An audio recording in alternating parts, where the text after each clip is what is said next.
Hola, mi nombre es Erwin Pablo, estudiante de la carrera del profesorado en Historia, y en el siguiente trabajo abordaremos los procesos de neolitización en el Próximo Oriente, teorizando sobre su desarrollo, la reorganización de la sociedad y sus transformaciones, que darían lugar a comunidades protoestatales y posteriormente al surgimiento del Estado. También abordaremos superficialmente el rol de la mujer en estas sociedades netamente patriarcales. Para comenzar, las teorías que fundamentan el desarrollo de los procesos de neolitización en el Próximo Oriente son diversas. Entre ellas se puede destacar el cambio paulatino de cazadores y recolectores hacia la domesticación de plantas y animales. Con esta última se puede ver la tendencia al sedentarismo, ya que la caza y la recolección se les adjudicaba a grupos nómades, que estaban siempre en movilidad en busca de recursos para su subsistencia. Esta búsqueda de recursos se veía afectada por otros factores determinantes que en muchas ocasiones no se tienen en cuenta: el factor climático y el ecológico, que determinaban la movilidad de los grupos humanos hacia lugares con condiciones ecológicas más óptimas para la reproducción de la vida, decantado por el crecimiento demográfico. Así podemos ver, acompañado de lo anteriormente mencionado, el control del agua es de suma importancia para el desarrollo de la agricultura y de la vida misma. En base a esto se fueron implementando nuevas técnicas para hacer uso de estos recursos, junto con la incorporación de nuevas herramientas. Por un tiempo la caza y la recolección convivieron con la domesticación de flora y fauna, pero mediante el agotamiento de los recursos se terminaría imponiendo la más efectiva. También podemos ver la aparición de la cerámica con la necesidad de conservar alimentos. Los cambios que se produjeron repercutieron en transformaciones ya sea en su economía, consecuencia de la sedentarización y paso a la agricultura, temas abordados anteriormente, cambios sociales, como las aglomeraciones humanas de carácter más estables, con el parentesco como eje de estas sociedades, una organización de la sociedad que las familias tenían un gran papel en la vida económica y social, implementando también la división del trabajo, que por ese entonces no era de tiempo completo, se daba por división de sexo y edad. El diformismo era de gran importancia para la aparición de materiales y recursos que no eran propios de la zona geográfica, sino de otras.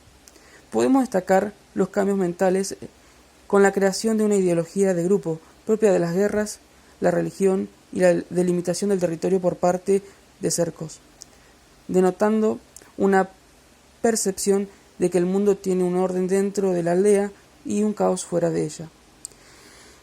En estas sociedades, donde el parentesco es el común denominador, para la permanencia de esto, se conformaban pactos y alianzas entre grupos, en el que las mujeres cumplían un papel central. En este sentido, las mujeres no eran vistas como una igual, más bien eran utilizadas para el beneficio de una sociedad patriarcal emergente, un patriarcado, que fue desarrollándose por los efectos de la guerra, donde se criaban a los hombres para el combate, enalteciendo la figura del varón y recompensándolo por sus victorias. Una de esas recompensas eran las mujeres, que eran tomadas como un objeto, un trofeo para estos hombres, que no se dedicaban más que para combatir y administrar. Y su estatus se imponía por sobre las mujeres, los jóvenes y los ancianos. Este modelo patrilineal se vio consolidado por los fracasos de las sociedades matrilineales, a causa de falta de hombres para las disputas bélicas. También podemos divisar que mediante el aumento demográfico se recurría al infanticidio preferencial femenino como producto de las guerras. Se optaba a la crianza de hombres que servirían para el combate y no por mujeres, dándole a estas una función de fuerza de trabajo para la producción y reproducción de la aldea, siempre bajo la subordinación de los varones.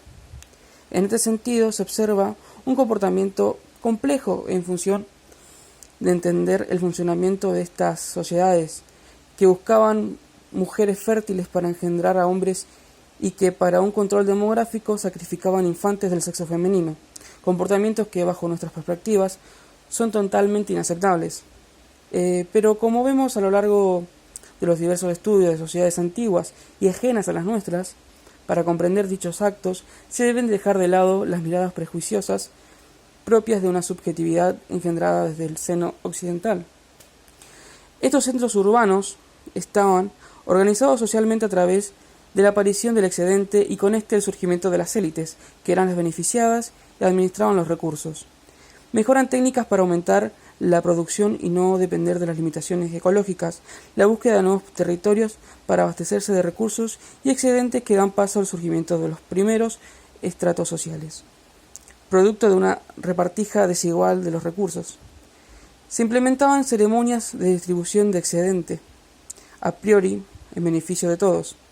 Los núcleos familiares, situados en el centro de redistribución, tenían la función de convencer al resto de la población en son de aumentar sus esfuerzos para la productividad. Los linajes que costeaban el costo de las ceremonias tenían más beneficios. Con la especialización del trabajo a tiempo completo, se puede ver que hay un grupo que trabaja la tierra y genera el excedente, para mantener a otros grupos menores que no trabajan la materia prima.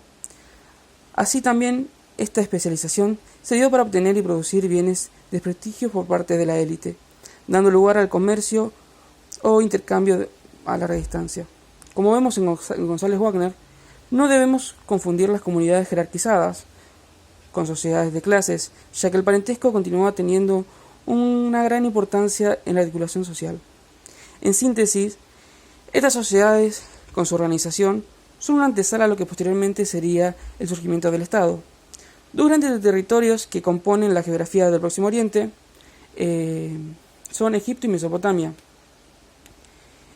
En Egipto vemos que el surgimiento del Estado se da por la unificación política que llamamos Estado territorial, es decir, que el poder estaba localizado en un único centro político, mientras que en Mesopotamia se da la aparición de ciudades-estados que compiten entre ellas por los recursos y territorios, es decir, por la hegemonía, por lo cual se consolidaría un patrón político fragmentado compuesto probablemente por más de 30 ciudades-estados, independientes entre sí y en competencia por los recursos hídricos y acceso a los bienes procedentes de regiones lejanas.